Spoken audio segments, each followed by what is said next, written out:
কেউ বলবে? গৌরব ভট্টাচার্য।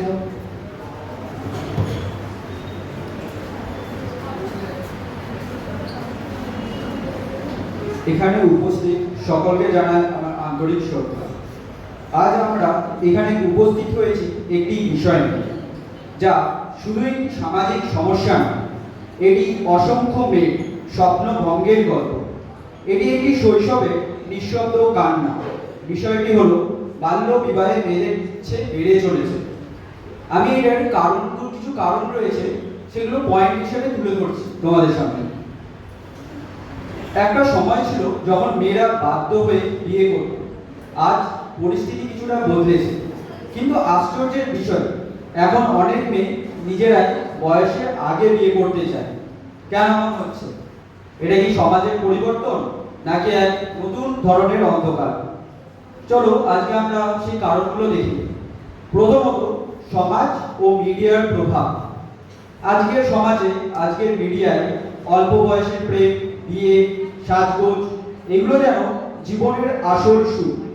সিরিয়ালে দেখি 16 বছরের মেয়ে প্রেমে পড়েছে, সিনেমায় দেখতে পাচ্ছি অল্প বয়সে বিয়ে মানে হ্যাপি এন্ডিং। কিন্তু বাস্তবে বিয়ে মানে দায়িত্ব, সংগ্রাম, ত্যাগ, যা একজন কিশোরী মেয়ের কাঁধে দেওয়া অন্যায়। এভাবেই সমাজের রঙিন মোড় মেয়েদের ভুল পথে টেনে নিয়ে যাচ্ছে। দ্বিতীয়ত, শিক্ষার অভাব ও সচেতনতার ঘাটতি। যে মেয়ে পড়াশোনার সুযোগ পায় না, যে মেয়ে জানে না তার অধিকার কি, সেই তো ভাবে বিয়েই আমার ভবিষ্যৎ। কিন্তু বিয়ে নয়, শিক্ষাই জীবনের আসল মুক্তি। যেখানে শিক্ষার আলো নেই, সেখানে অন্ধকারের সিদ্ধান্তই জন্ম নেয়। তাই প্রত্যেক মেয়েকে জানতে হবে, অল্প বয়সে বিয়ে মানে নিজের স্বপ্নকে মাঝপথে হত্যা করা। তৃতীয়ত, দারিদ্র্য ও পারিবারিক চাপ। আমাদের সমাজে এখনো অনেক পরিবার দারিদ্র্যের সঙ্গে লড়ছে। বাবা মা ভাবছে মেয়েকে যত তাড়াতাড়ি বিয়ে দিই ততই দায় কমবে, আর মেয়েরাও ভাবে বিয়ে করলে হয়তো কষ্ট কমবে। কিন্তু বাস্তব কি জানো? বিয়ের পর দায়িত্ব আরো বেড়ে যায়, স্বাধীনতা হারিয়ে যায়, স্বপ্ন থেমে যায়। দারিদ্র থেকে মুক্তির রাস্তা বিয়ে নয়, শিক্ষা ও আত্মনির্ভরতা। চতুর্থ, পারিবারিক অশান্তি ও অনিরাপত্তা। যে ঘরে বাবা মা সারাদিন ঝগড়া করে, সেখানে মেয়েটা ভালোবাসা পায় না। সেখানে সে ভাবে এই বাড়ি থেকে বেরিয়ে গেলে শান্তি পাবে, আর তখন বিয়েকে সে মুক্তির পথ মনে করে। কিন্তু জানে না সেই নতুন বড় কত বাধা, কত দায়িত্ব, কত কষ্ট অপেক্ষা করছে। পরিবার যদি ভালোবাসা দেয়, নিরাপত্তা দেয়, তাহলে কোনো মেয়ে পালিয়ে বিয়ে করতে চাইবে না। এবার পঞ্চম কারণ, যা আমার মনে হচ্ছে মূল কারণ হিসেবে দাঁড়াতে পারে, কিশোর বয়সের আবেগ ও প্রেমের ভুল ধারণা। এই বয়সে মন খুব নরম, খুব সংবেদনশীল, একটু ভালোবাসা, একটুখানি যত্ন, আর অনেক মেয়ে ভাবতে এই তো আমার জীবন সঙ্গী। তারা ভাবে এখনই বিয়ে করলে সম্পর্ক চিরদিন টিকবে। কিন্তু যে সম্পর্ক পড়াশোনার পথে বাধা দেয়, যে ভালোবাসা ভবিষ্যৎ কেড়ে নেয়, তা কখনো সত্যিকারের ভালোবাসা হতে পারে না। সত্যিকারের ভালোবাসা অপেক্ষা করতে জানে, তোমার সাফল্য দেখতে চায়। অনেক মেয়ে ভাবে আমি তো তেমন কিছু পারি না, আমার জন্য বিয়েই ভালো। এই চিন্তায় তোমাদের প্রত্যেককে দুর্বল করে দিচ্ছে। প্রত্যেক মেয়ের ভেতরে আছে এক অসাধারণ শক্তি। তারা চাইতে হতে পারে শিক্ষক, ডাক্তার, পুলিশ বা খেলোয়াড়। শুধু দরকার একটু বিশ্বাস, একটু উৎসাহ। এবার এই সমস্যার সমাধান কখনোই একদিনে হবে না, হয়তো এই সংগ্রাম আমাদের আরো চালিয়ে যেতে হবে। তার জন্য দরকার কি? শিক্ষার আলো, সচেতনতার প্রভাব, আর মেয়েদের আত্মনির্ভরতার সুযোগ। মেয়েদের খেলাধুলার, সাংস্কৃতিক কর্মকাণ্ডে, সমাজসেবায় যুক্ত করতে হবে, যাতে তারা বুঝতে পারে তাদের মূল্য বিয়েতে নয়, তাদের দক্ষতা। পিতামাতারও বুঝতে হবে মেয়েদের নিরাপত্তা বিয়েতে নয়, শিক্ষা ও স্বাধীনতা। বিয়ে কোনো খেলা নয়, কোনো স্বপ্ন নয়, এটা একটা দায়িত্ব। বাল্য বিবাহ সে দায়িত্বের বোঝা এমন কাঁধে চাপিয়ে দেয় যে কাজ এখনো বইয়ের ব্যাগটাকেও ঠিকভাবে বহন করতে পারে না। তাই চলুন সবাই মিলে আমরা যে প্রতিজ্ঞা করি, কোনো মেয়ে আর শৈশব হারাবে না বাল্য বিবাহের নামে। আমরা এমন এক সমাজ করব যেখানে মেয়েরা বলবে আমি এখনোই বিয়ে চাই না, আমি চাই আমার স্বপ্ন পূরণ করতে। শিক্ষাই হোক তাদের গয়না, আত্মনির্ভরতাই হোক তাদের অলংকার, আর স্বপ্নই হোক তাদের পথপ্রদর্শক। তো এখান থেকে তো বললাম, এবং আমার আগে যে সমস্ত স্যার ম্যাডামরা বক্তব্য রাখলেন তারা একটা কথা, এবং আমিও আমার পয়েন্টের মধ্যে তুললাম আবেগ। বর্তমান যুগে অনেকেই রয়েছে যারা প্রেম ভালোবাসার সাথে যুক্ত হয়েছে বা পরে হয়তো যুক্ত হবে বা না হলেও পারে, তোমার বন্ধু বান্ধবীরা হতে পারে।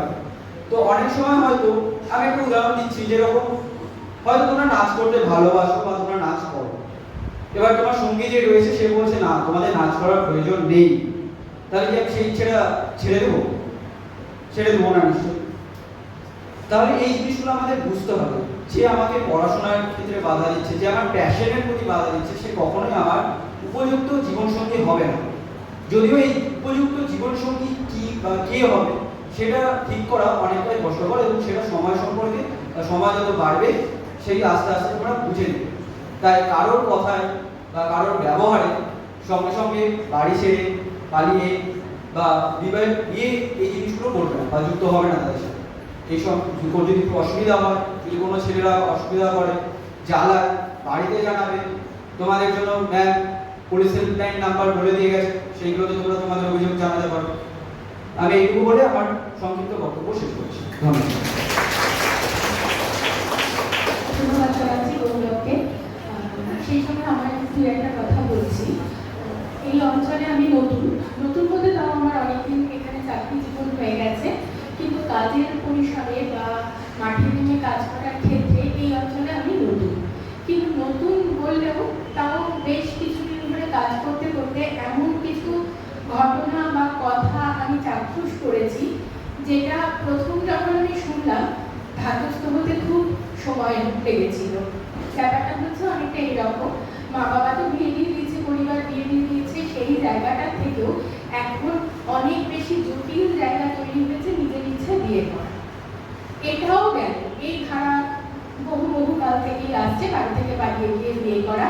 হয়তো তখন জনসংখ্যা কম ছিল, এখন জনসংখ্যা বেড়েছে, ফলে ইন্টারনেটের যুগ, আমরা জানতে পারছি খবরগুলো বেশি। কিন্তু সব থেকে ভয় লেগেছে যে কথাটা শুনে, সব থেকে আটকে উঠেছে যে কথাটা শুনে, সেটা হচ্ছে একটা মেয়ের বাড়ি সচ্ছল, তবু সেই মেয়েটি কোনো এক বিকৃত ইচ্ছায় নিজেকে বিক্রি করছে। মানে আমি এরকম বলছি না আজকে এই ছেলেটার সঙ্গে রাত্রে অন্য জায়গায় চলে গেল, কালকে অন্য মানুষের কাছে চলে গেল, এরকম ঠিক বলছি না, কিন্তু একদম সোকল্ড আক্ষরিক অর্থে বিক্রি করা।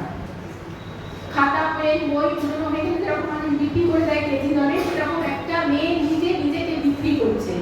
এর থেকে নিকৃষ্ট ঘটনা কিন্তু আর কিছু হতে পারে না। এই কথাগুলো বলা মানে সচেতন করা, এই বিভৎস নরক যন্ত্রণার মধ্যে যেন কেউ না যায়, এটাই আমাদের আশা আকাঙ্ক্ষা। এটার কথার জন্য, এই এত কিছুর জন্যই তোমাদের সাবধান করার জন্য এই তিক্ত কথাগুলো বলা। জানি না এর ফল ভালো হবে না মন্দ হবে, তবে মনকে সান্ত্বনা দেওয়া যাবে, বড় হিসাবে আমরা আমাদের এই দায়িত্বটুকু অন্তত করতে পেরেছি। তোমরা সচেতন হও, নিজেদের প্রতি যত্ন নাও। আরো তার মধ্যে আরো একটা মুশকিলের জায়গা হচ্ছে হাতে পয়সা না থাকা। হাতে পয়সা না থাকলে অনেক রকম খারাপ পথ অবলম্বন করছে। এই বেশি এই প্রবণতাটা দেখা যাচ্ছে 17-18 বছর মেয়েদের, মানে টিনেজারদের মধ্যে, লেট টিনেজার রয়েছে যারা, তাদের মধ্যে এইরকম বিষয় নিয়ে কাজ করেন কুমকুম মুখোপাধ্যায় ম্যাডাম। তিনি আমাদের মধ্যে রয়েছে, তিনি তার অভিজ্ঞতা যুক্তি কথা শেয়ার করবে তোমাদের সঙ্গে।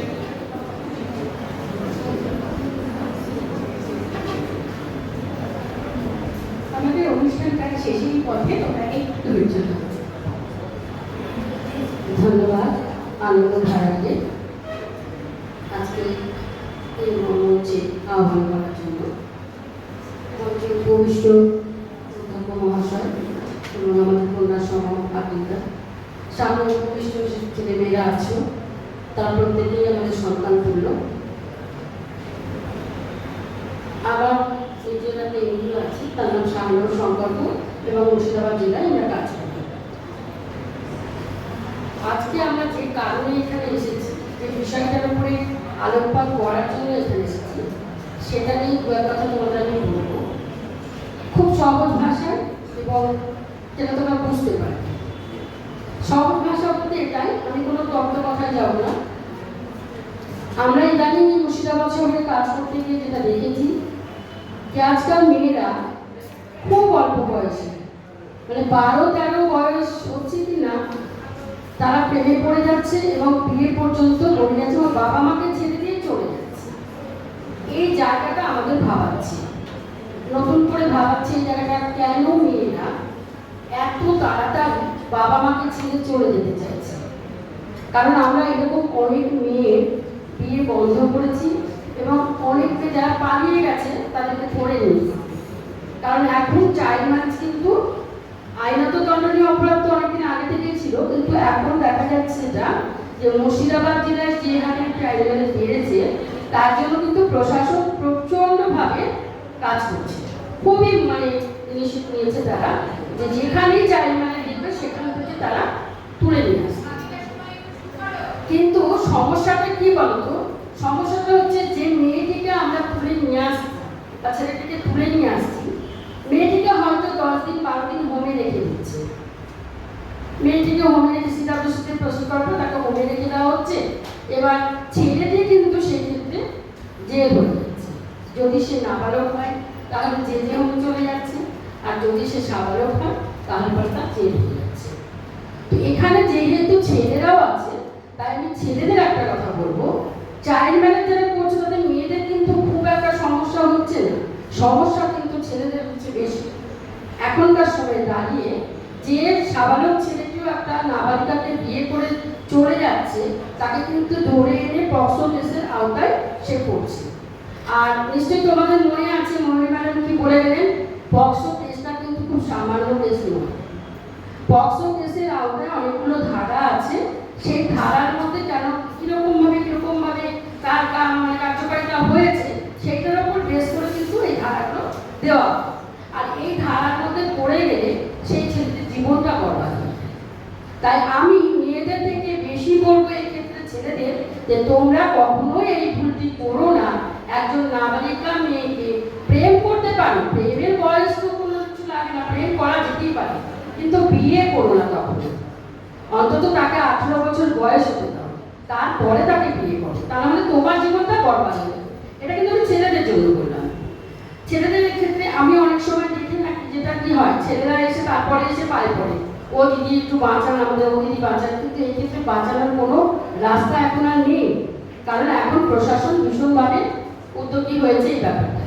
তো সেটাকে আমি ছেলেদের ক্ষেত্রে যেটা বললাম, সেটা কখনোই ওই পথে পা বাড়াবে না। আর মেয়েদের যেটা বলবো সেটা হচ্ছে, তোমরা বাবা মাকে আরো বেশি ভালোবাসো, আরো বেশি ভালোবাসতে হবে, আর বাবা মা সন্তানকে আরো বেশি ভালোবাসতে হবে। কারণ আমার মনে হচ্ছে যে আমাদের এই সামাজিক যে সমাজবদ্ধ জীবনটা, সেই জায়গাটায় অনেকটা ঘাটতি পড়ে যাচ্ছে। কারণ আমাদের সমাজে কিন্তু এই আগেকার দিনে কি ছিল, একটা ফ্যামিলিতে কাকা জ্যাঠা পিসি ঠাকুমা দিদা এই সমস্ত কিছু নিয়ে আমাদের সংসারটা কিন্তু ভরা ছিল। মেয়েটি কিন্তু তার অনেক সঙ্গী পেত, তার ঠাকুমার কাছে বসে সে গল্প করতে পারত, তার কাকার সঙ্গে কাকিমার সঙ্গে সে আরেকটা সময় কাটাতে পারত। কিন্তু এখনকার এই সময়ে মেয়েদের মানে যে বাড়িগুলো সব হয়ে যাচ্ছে, তো একটা ছেলে একটা মেয়ে কিংবা একটা মেয়ে একটা ছেলে, এই জায়গায় দাঁড়িয়ে কিন্তু আমাদের ছেলেমেয়েরা ভীষণ একাকিত্ব ফিল করছে। আর এই একাকিত্ব থেকেই কিন্তু তারা অনেক বেশি বাইরের প্রেমে জড়িয়ে পড়ছে। বাইরে কেউ যদি একটু ভালো কথা বলছে, বাইরে কোনো ছেলে যদি একটু ভালোবাসছে, তাকে সেটাকে অনেকটাই মহাত্ম মনে করছে, কিন্তু এটা মহাত্ম নয়। কারণ কি, আমরা অনেক ক্ষেত্রে যেমন এটা দেখছি, ঠিক উল্টো দিকের এই জিনিসটাও দেখছি কি না, সেই মেয়েটি আবারও 5 বছর পর একটা বাচ্চা করে এসে বলছে, দিদি আমার স্বামী কাজ দিচ্ছে না, দিদি আমার সন্তানের দুধের বোতল কিনতে পারছি না। তখন কিন্তু আমরা তাদেরকে কি করতে পারি, তাদেরকে কি, তারা তো সমাজের বোঝা হয়ে যাচ্ছে। তাহলে সেই জন্য কি করতে হবে, মেয়েদেরকে নিজের পায়ে দাঁড়াতে হবে, লেখাপড়া শিখে মানুষ হতে হবে, নিজের পায়ে দাঁড়াতে হবে, নিজের ভবিষ্যৎটাকে একদম শক্তপোক্ত মাটিতে দাঁড়িয়ে তারপরে বিয়ে দিতে বসতে হবে। তবে কিন্তু তুমি তোমার যে চাহিদা, তোমার যে মানে মনের যে বাসনা যেগুলো আছে, ইচ্ছা, সেগুলো পূরণ করতে পারবে। আর যতই আমরা বলি না কেন সব পুরুষ সমান হয় না। স্যার যেটা বললেন, অনেক ক্ষেত্রেই বললেন যে বিয়ে হয়ে গেলে পারে তোমাদের একদম নিরাকার, তোমার 40 বছর একটা লোককে কি করে সহ্য করবে, এটা কিন্তু আমি বলবো না, কারণ আমিও 40 বছর সংসার করছি ওই একই মানুষের সঙ্গে। সুতরাং করা যায়, শুধু সৎ ইচ্ছা থাকতে হবে, তোমাদের মনটাকে আরো অনেক বেশি শক্ত করতে হবে এবং ভালোবাসা অবশ্যই থাকবে। আবেগ না থাকলে আমরা মানুষ হলাম কি করে? আবেগ তো আমাদের থাকবে, আবেগ না থাকলে আমরা মানুষ হতে পারবো না, তাই না? তাহলে তো আমি পশু হয়ে যাবো। সুতরাং আবেগ আমাদের থাকে, কিন্তু সেই আবেগটা আমাদের কতটা ক্ষতি করছে, আমাদের কতটা ভালো লাগছে সেটাও দেখতে হবে। কারণ আমরা সবাই কিন্তু কিছুটা হয়তো লেখাপড়া শিখছি, কিছুটা হলেও সমাজের চাকরিতে দেখতে পাচ্ছি। তাই আমাদের নিজেদেরকে তৈরি করে নিতে হবে যে আমরা কোনটা গ্রহণ করব আর কোনটা বর্জন করব। তারপরে দেখবে আস্তে আস্তে আমাদের সমাজটা অনেক শুধরে যাচ্ছে। আমরা কতজনকে ধরে নিয়ে আসবো, কতজন হোমে করবো, হোমে যে রাখবো, হোমে জায়গা কোথায়, কতজনকে রাখা যাবে, আর কতই বা পুলিশ পাহাড় করবে, কিন্তু নিজেদের বুঝতে হবে। আর তোমরা বাবা মাকে সব কথা বলবে, বাবাকে হয়তো মেয়েরা সব কথা বলতে পারে না, কিন্তু মাকে বলা যায়। মা, আমি তো যেমন আমার ছেলেদের বলি, আমি আমার দিক দিয়ে বলছি, আমার ছেলেরা যেমন সব কথা, কোথায় প্রেম করছে কি করছে আমাকে শোনে। তো সুতরাং বন্ধু হতে হবে, মা বাবাকে বন্ধু ভাবতে হবে।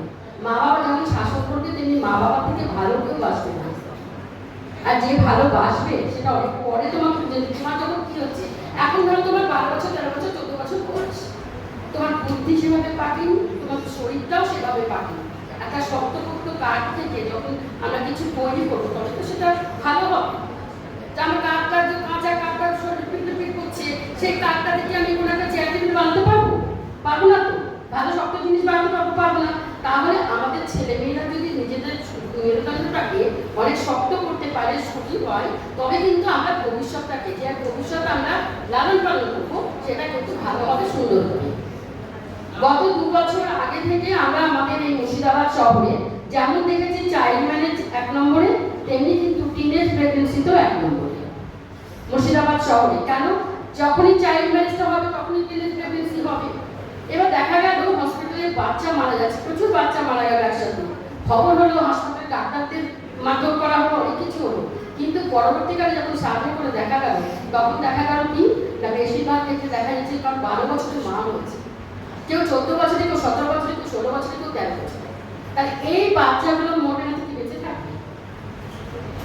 কটা বেঁচে থাকবে? তো বেশিরভাগই মারা যাবে, কারণ মা তো অপুষ্টি, ছেলে বাচ্চা অপুষ্টি। তো সেই জন্য আমরা চাইল্ড ম্যারেজ করবো না, নিজেদেরকে ঠিক কথা বলে চাইল্ড ম্যারেজ করবো। আমাদের 18 বছর বয়স হলে আমাদের অঙ্গ প্রত্যঙ্গ সব বলিষ্ঠ হবে, সবকিছু ঠিকঠাক হবে, তখন আমরা বিয়ে করে ঘর সংসার। কি আমি ভুল বললাম কিছু? তোমাদের কি মনে হয় বুঝতে পারলে কি কথাগুলো কি ঠিক না ভুল? তাহলে পরে এখন থেকে তোমরা মনের মধ্যে এটাই ঠিক করো, আমরা লেখাপড়া শিখবো ভালো করে, আর নিজের পায়ে দাঁড়াবো, তারপরে বিয়ে করবো। সব থেকে বেশি কাকে ভালোবাসবে? মা বাবা। মা বাবা থেকে ভালো কেউ চায় না, সব সময় জানবে মা বাবা থেকে ভালো কেউ চায় না। যতই স্বার্থ থাক, স্বার্থ তো থাকবে, কারণ এখন স্বার্থ থাকবে না। আমি যখন আমার সন্তানকে লালন পালন করে বড় করবো, তো আমি তো চাইবই আমার ছেলে মেয়েটা বড় হয়ে আমাকে দেখবে, সে চাকরি করে আমাকে খাওয়াবে পুরো বয়সে। এটার মধ্যে এই স্বার্থটুকু তো থাকতেই হবে।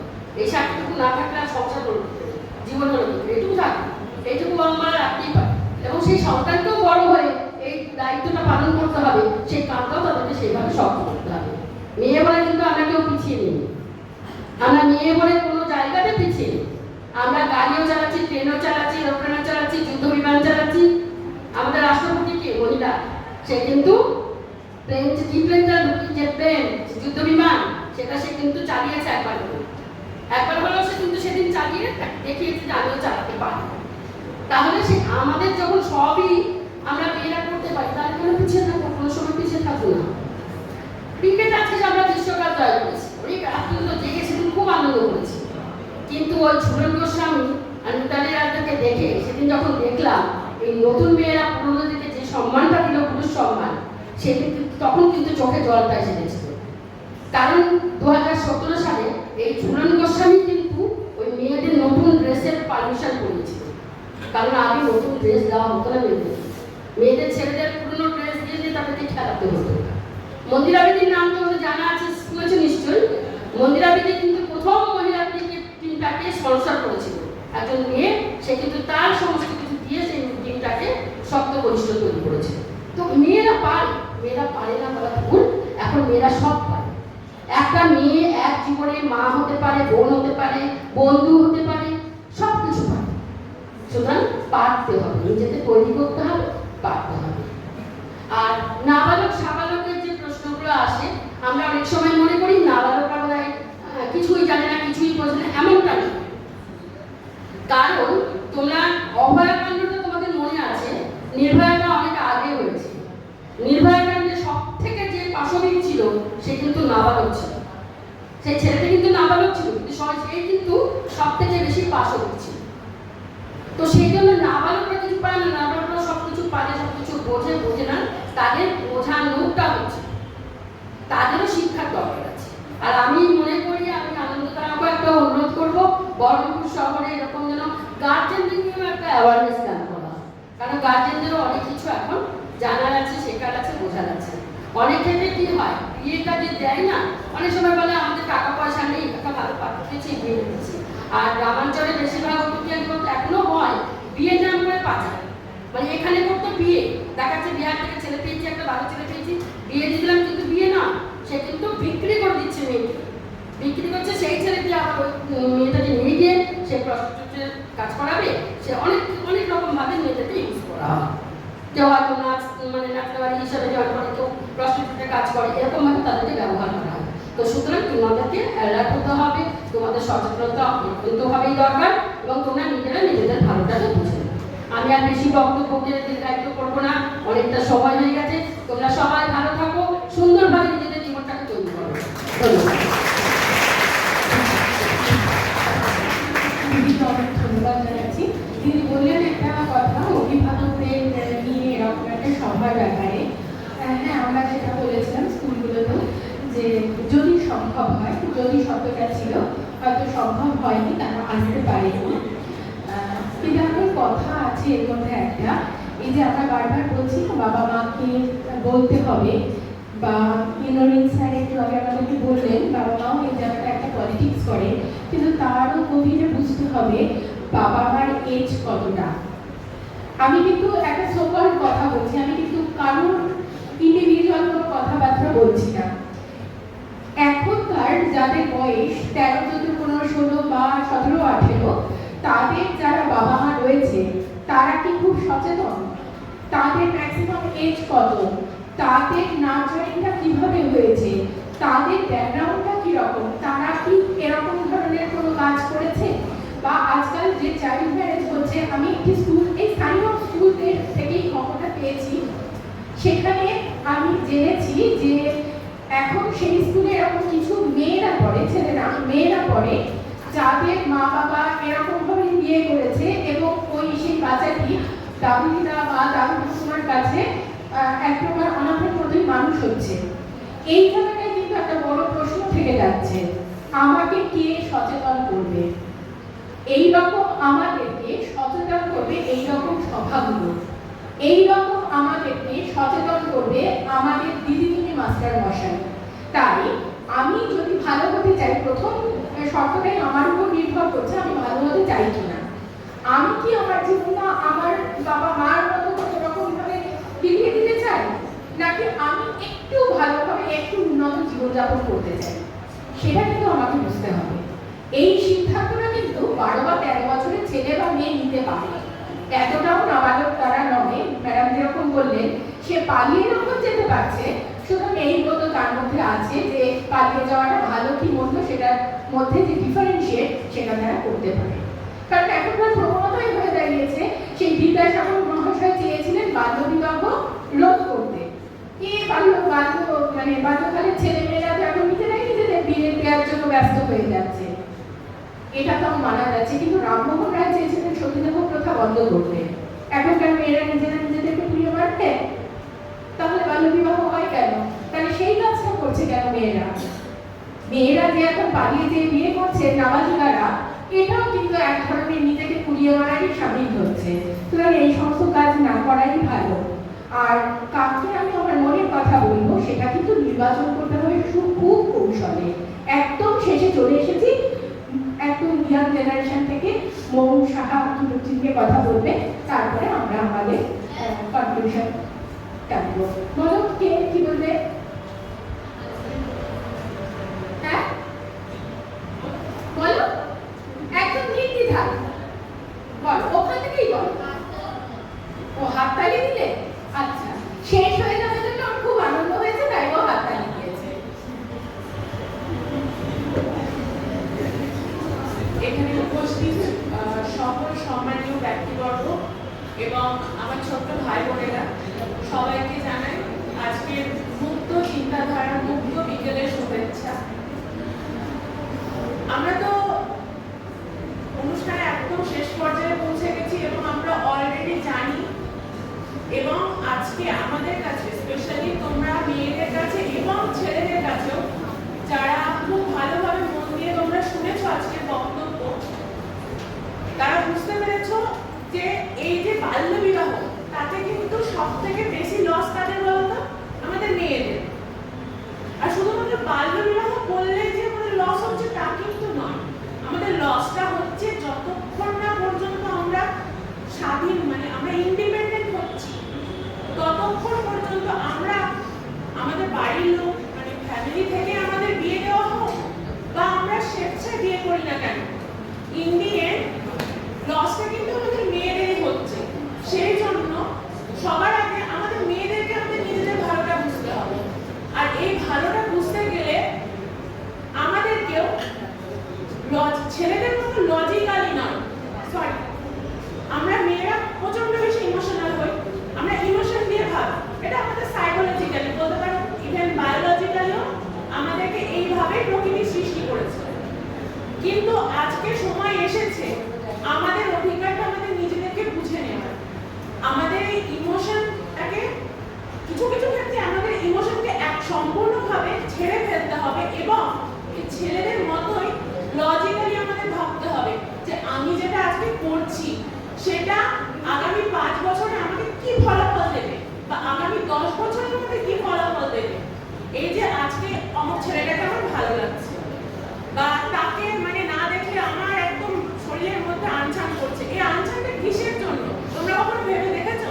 স্পেশালি যারা সায়েন্স পড়ছো তারা জানো এগুলো সবকিছুই কি আমাদের এই অ্যাডোলেসেন্স পিরিয়ডের সময় আমাদের যে শরীরে বিভিন্ন হরমোন আছে সেগুলোই কিছু স্টিমুলেন্ট, সেগুলো স্টিমুলেন্ট হিসেবে আমাদের শরীরে কাজ করছে এবং তার প্রতিক্রিয়া, তার রিয়াকশন।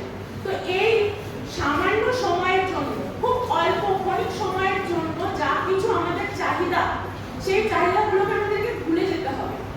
কারণ আমাদের প্রত্যেকের মধ্যে হিমা দাস বলো বা যে কোনো অরুন্ধতী রায় বলো, আজ পর্যন্ত যত নামকরা ব্যক্তিবর্গ রয়েছে তারা কিন্তু আমাদের মতোই নর্মাল স্কুলে পড়েছেন, আমাদের মতোই তারা একটা সময় আমাদের বয়স দিয়েই তারা বেরিয়েছেন, কিন্তু তবুও আজকে তারা নিজেদের চেষ্টায় একটা নিজেদের আইডেন্টিটি তৈরি করতে পেরেছে। এবং আমরা প্রত্যেকেই পারি আমাদের আইডেন্টিটি তৈরি করতে, নিজেদের দায়িত্ব নিজেরা নিতে। এবং এর থেকে বড় স্বাধীনতা কখনোই কিছুতেই হতে পারে না যে আমি আমার নিজের খাওয়া পড়ার দায়িত্ব, আমি আমার পছন্দ অপছন্দ সবকিছুর দায়িত্ব আমি নিজে নিচ্ছি। আজ এতদিন পর্যন্ত যে মানুষগুলো আমাদের জন্য, স্পেশালি মেয়েদের জন্য যারা লড়াই করে এসেছে, দেখা যাবে বেশিরভাগ ক্ষেত্রে পুরুষরা। সবার প্রথমে যদি আমরা তাদের নাম বলি, আমরা ঈশ্বরচন্দ্র বিদ্যাসাগর এবং রাজা রামমোহন রায়, এনাদের কথা আমরা না বললেই নয় যাকে বলে, কিন্তু এনারা ছিলেন পুরুষ, তবুও আমাদের মহিলাদের জন্য এত কিছু করে গেছে। কিন্তু আজকের দিনে দাঁড়িয়েও আমরা মেয়েরা তাদের আমাদের হাতে দ্বারা যে স্বাধীনতার রাস্তা প্রশস্ত করে দিয়ে গেছে, যা কিছু স্বাধীনতার স্বপ্ন দরজা খুলে দিয়ে গেছে, সেগুলোকে আমরা কোনোভাবে ব্যবহার করছি না। আমরা ক্ষণিকের সুখের জন্য সেটার পিছনে ছুটে বেড়াচ্ছি, সেটা কিন্তু বলে একদম হবে না। আমরা মেয়েরা কখনোই নিজেদেরকে শুধুমাত্র রিপ্রোডাক্টিভ পার্সন হিসেবে তুলে ধরতে পারি না, এর বাইরেও আমাদের পরিচিতি আছে। আমরা কেউ শিক্ষিকা হব, কেউ ডাক্তার হব, কেউ ভালো গায়িকা হব, এটাই আমাদের জীবনের এবং আজকে আর তোমাদেরকে বেশি বোর করবো না, এতটুকু বলে আজকের কথা আমি শেষ করছি। আশা রাখবো আজকের এই সভার পর তোমরাও তোমাদের যে বন্ধু বান্ধব যারা এখানে উপস্থিত নেই এবং তোমাদের আশেপাশে বা তো ধরো তোমার মামার বাড়ি, দাদুর বাড়ি, আমরা তো বেসিক্যালি আজকে যারা উপস্থিত রয়েছি ছাত্রছাত্রীরা তারা সকলেই বলতে পারে একটা শহর অঞ্চলে। তো তোমার পরিচিত যেসব গ্রামাঞ্চলের আত্মীয় বলো বন্ধু বলো রয়েছে তাদেরকেও আমরা এই বিষয়ে উৎসাহ দেব যে আমরা স্বাবলম্বী হওয়া না পর্যন্ত বিয়ে করব না। অন্ততপক্ষে আমরা চেষ্টা করব। আমাদের মেয়েদের জন্য প্রচুর স্কলারশিপ রয়েছে, আমরা চেষ্টা অবশ্যই করব আমাদের শেষ পর্যন্ত। দিন শেষে আমরা কিন্তু ওই স্মৃতিমান্ধারের বয়ফ্রেন্ড বিশ্বকাপের পর এসে যে স্মৃতিমান্ধাকে জড়িয়ে ধরেছিল এবং সেটা নিয়ে আমরা যতটা না সেটা সেলিব্রেট আমরা পরে করবো, আগে আমরা এই জিনিসটাকে সেলিব্রেট করবো যে আমাদের মেয়েরা তারা করেছে, মেয়েরা বিশ্বকাপ জিতেছে, ভারতীয় মেয়েরা যে দেশে বাল্য বিবাহ সব থেকে বেশি গোটা পৃথিবীর মধ্যে। ধন্যবাদ সবাইকে, সবাই ভালো থেকো। আমি একদম শেষ পর্যায়ে চলে এসেছি আমাদের সভায়। আমি মঞ্চে আসার জন্য অনুরোধ করছি আমাদের মধ্যে উপস্থিত রয়েছেন জিনাত রেহনা ইসলাম, জিনাকে একটু মঞ্চে আসার জন্য অনুরোধ করছি।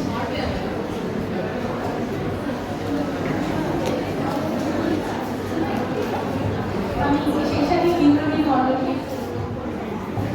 এই এবং এই তারা পক্ষ থেকে এই ছোট্ট উপহারটি ধন্যবাদ করলাম। অনেক ধন্যবাদ দুজনকে। আমি একটু কনফিউজ করবার জন্য স্নেহের ছাত্রীরা, আমি পেশায় একজন শিক্ষক। তোমাদের কাছে এসে আমার ভীষণ ভালো লাগছে এই অনুষ্ঠানে তোমরা এসেছো এবং তোমরা পার্টিসিপেট করছো। তোমাদের আজকের যে আলোচনা, আমি একদম তোমাদের বিরক্ত করবো না, যে হাততালি দিয়েছিলে সে আরো জোরে হাততালি দিলে আমি এখনই বক্তব্য শেষ করবো। এখানে আমরা যেটা আলোচনার বিষয় রেখেছিলাম, তোমরা রেখেছো আর কি, যেটা ওর ছুরি তোর বিয়ে। ওর ছোড়া লেখা লিখি, ওর ছুরি তোর বিয়ে, মানে বিয়ে আজও মেয়েদের দেওয়া হয়। কিভাবে দেওয়া হয়? ঘুম থেকে তুলে দেওয়া হয় বা মেরে দেওয়া হয়। তো তোমরা ক্যাপশনেই দেখতে পাচ্ছ ওর ছোড়া নেই, ছুরি আছে। অথচ আলোচনা আমরা কি করি? মেয়েরা পালাচ্ছে, মেয়েরা বিয়ে করছে। বুঝতে পারছো তো?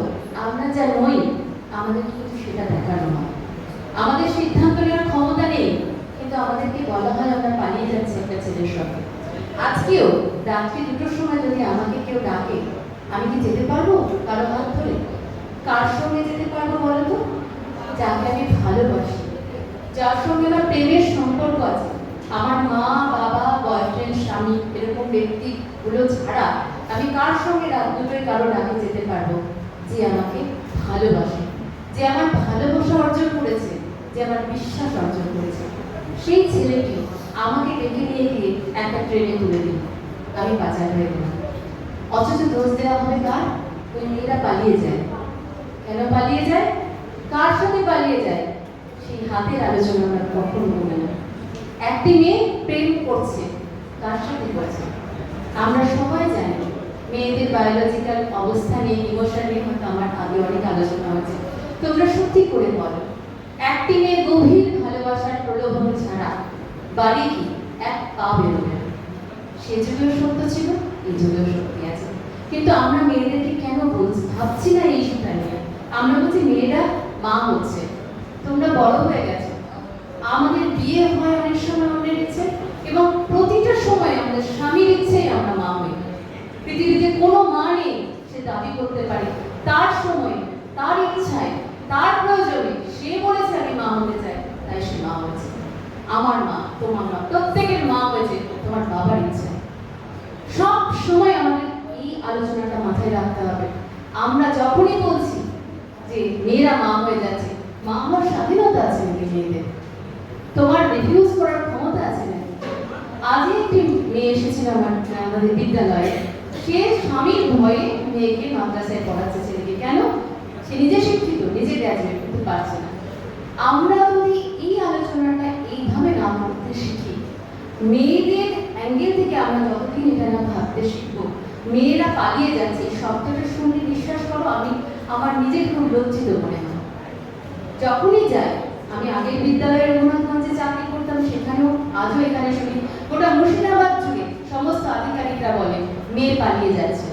মেয়ে কার সাথে পালাচ্ছে? আলোচনার বিষয়টা আমাদের সেখানে রাখা দরকার। মেয়েরা বাবা মার চেয়ে ভালো কাকে রাখবে, কে তাকে প্রলোভিত করছে, সেই থার্ড পার্সন থেকে যে একাধিক মেয়েকে প্রলোভিত করছে বা একাধিক মেয়েকে প্রলোভনের ট্র্যাপে ফেলছে, সেই ট্র্যাপ হওয়াটা থেকে তোমাদের বাঁচতে হবে। তোমাকে যে আই লাভ ইউ বলছে, তোমাকে যে ভালোবাসি বলছে, সে তোমাকে ভালোবাসে এমনটা নয়। এইটা গেল 1 নম্বর কথা। 2 নম্বর কথা হচ্ছে, যেটা বলে আমি এখনই শেষ করবো, যে তোমার সিদ্ধান্ত নেওয়ার ক্ষমতা কিন্তু তোমাকে অর্জন করতে হবে। দেখো, মেয়েদের নানা রকম কাজ রয়েছে পৃথিবীতে। সেক্স ওয়ার্কও একটা কাজ। একটি মহিলা যখন তার মোবাইলে লকডাউনের সময়, তোমরা প্রতিদিনে জানবে, বেলডাঙ্গা থেকে যেসব মহিলাগুলো স্বামী দূরে চাকরি করে 299 টাকা তারা রিচার্জ করতে পারেনি। তাদের রিচার্জ করার জন্য তাদেরকে ইন্টিমেট হতে হচ্ছে ফিজিক্যালি, তবে একটা ছেলের কাছে 299 টাকা পেয়েছে। তাহলে একটি ছেলের উপার্জন, আরেকটি মেয়ে শরীর। তো সেই জায়গা থেকে আমাদের সবসময় ভাবা জরুরি এটা, যে আমরা আমাদের মেধাকে সামনে রাখবো না আমাদের শরীরকে সামনে রাখবো। ডেফিনেটলি মেধাকে সামনে রেখে যদি আমরা সিদ্ধান্ত নেওয়ার ক্ষমতা থাকি, আমি দুর্বল, এটাকে যদি ব্যবসায়ী আমি রাখি। তোমরা তো বেলডাঙ্গা থেকে অনেকে আসো, এক একটি মহিলা কোভিড যে বস্তাগুলো 4-5টা করে 7টা ছেলের চেয়ে বেশি শক্তি থাকে। কে বলেছে মেয়েদের শক্তি নেই? আমরা ভাবি এরকম। আমি নিজের চোখে দেখেছি, ইউনিভার্সিটিতে যখন আমি পড়তাম, আমাদের তখন ক্যাডেট ইউনিভার্সিটি ছিল, কোভিড যেভাবে নামায় মহিলাদের অবাক হয়ে দেখি যে তারা কিভাবে পরিশ্রম করে। সুতরাং পারবো না এটাও কথা নয়, আমাকে কেউ দাবিয়ে দেবে এটাও কথা নয়। বিষয় হচ্ছে আমার সঠিক চিন্তাধারা। আমি মেয়ে হয়ে জন্মেছি, আমি কাউকে জাজ করতে দেব না। আমাকে মেয়েরা অনেক কিছু পেরেছে, তো তুমি এখনই একটা পোশাকের পরিবর্তন করো, গিয়ে তুমি একটা স্লিভলেস জামা পরো, তুমি দেখবে তোমার স্বাধীনতা কোথায় গিয়ে দাঁড়ায়। কোনো একটা ছেলেকে তার পোশাকের জন্য, গায়ের রঙের জন্য, চেহারার জন্য, বিয়ের সময়ের জন্য, রেজাল্টের জন্য, কোনো কিছুর জন্য দায়ী করা হয় না। একটি মেয়েকে জন্মানোর সঙ্গে সঙ্গে কান্নাকাটি দিতে শুরুই হয়, কি পোশাক পরবে, কি রঙের পোশাক পরবে, তার হাত কত দূর হবে, তার ব্লাউজের গলা কত দূর হবে, একজন শিক্ষিকা টোটাল লিপস্টিক দেবে কিনা, ঝোলাগুলো পরবে কিনা, সমস্ত কিছু নির্ধারিত করা হয়। আমরা ছাত্রীদের কান থেকে ছিঁড়ে নিই যে এত বড় ঝোলাদুল পরবি না, চুল খুলে আসবি না।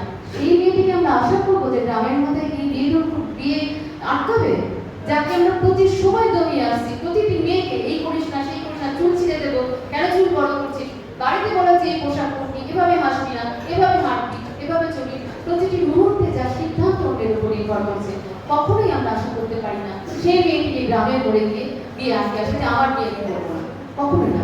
সিদ্ধান্ত নেওয়ার স্বাধীনতাকে আমাদের ভাবতে হবে।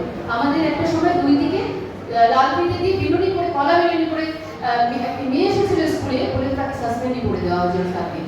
তাহলে আমার চুল আমি বাঁধতে পারবো না, আমার কান আমি ধরে করতে পারবো না, আমার শরীর আমি পোশাক করতে পারবো না।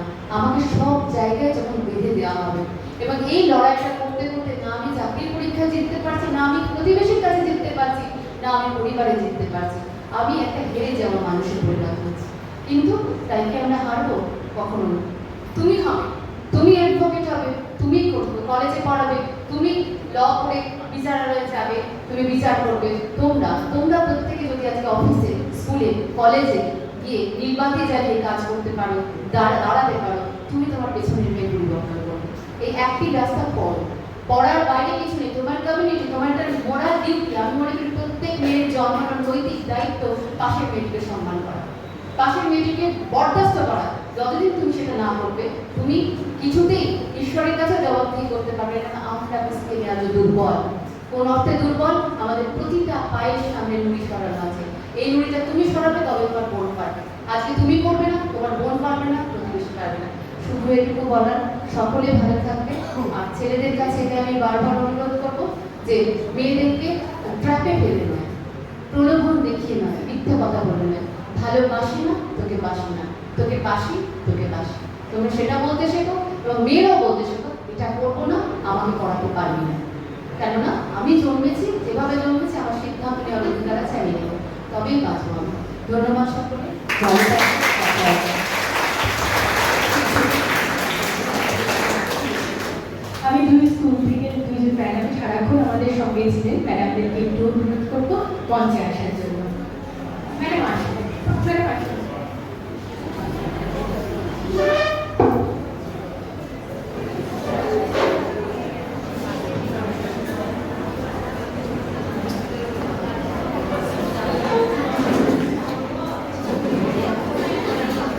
ম্যাডাম তুমি ভুলে যাবেন না।